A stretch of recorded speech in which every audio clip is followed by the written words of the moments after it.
In the first two videos, we looked at how to respond to external claims made by the people of the book, who challenge our beliefs. In this video, we will look at the final section of this chapter, which focuses on the Battle of Uhud and the internal challenges Muslims faced. Muslims suffered a painful defeat in this battle against the leaders of Quraysh and their Meccan army. The battle took place 3 years after Hijrah, when Muslims escaped the persecution of Quraysh and emigrated from Mecca to Yathrib, later known as Medina. Yathrib was an agricultural city north of Mecca. Many of its people heard about Prophet Muhammad, peace be upon him, and his message, and became Muslim before he arrived.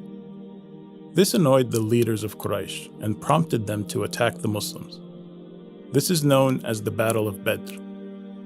This was the first major clash between Meccans and Muslims. Even though the Meccan army outnumbered the Muslims 1,000 to 313, they suffered a humiliating defeat.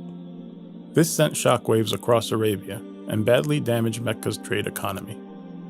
So a year later, the leaders of Quraysh, still enraged, raised an even larger army of 3,000 men.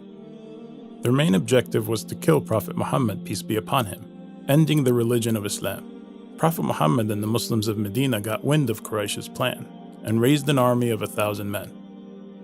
After much internal debate on where to fight, they decided to meet the Meccans at Mount Uhud. This was a strategic decision to keep the mountain range behind them as cover and protection. However, as the Muslim army approached Mount Uhud, 300 of them, who weren't convinced of the plan, decided to retreat to Medina, leaving only 700 to face the Meccan army.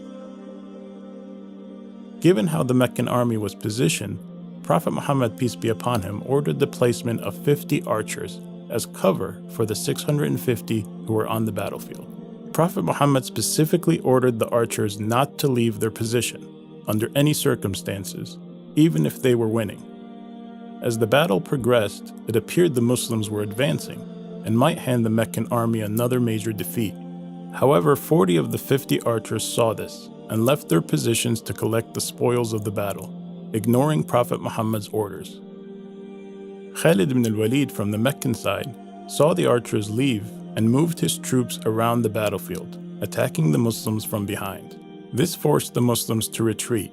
The consequences of the archers' decision proved to be deadly.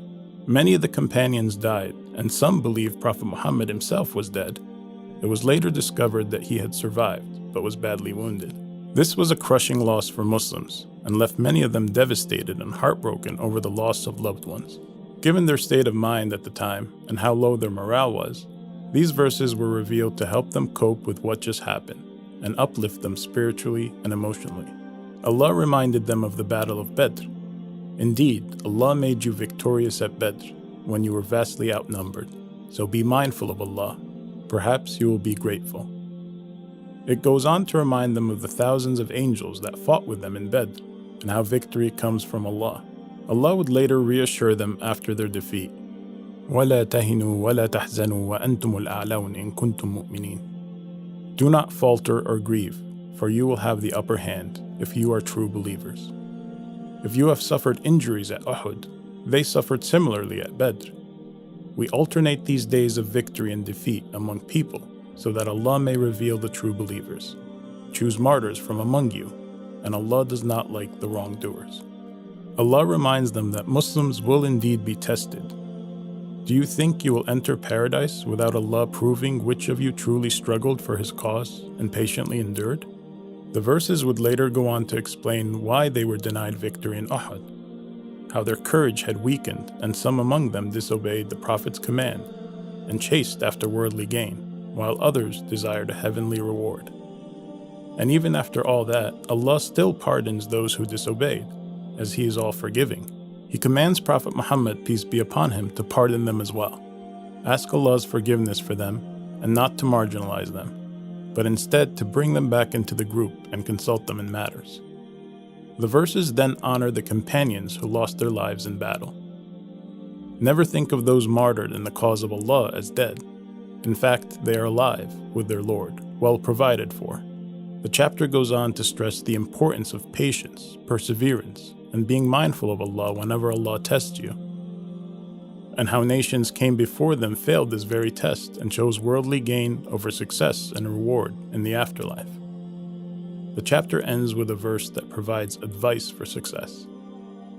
يا أيها الذين آمنوا اصبروا وصابروا ورابطوا واتقوا الله لعلكم تفلحون.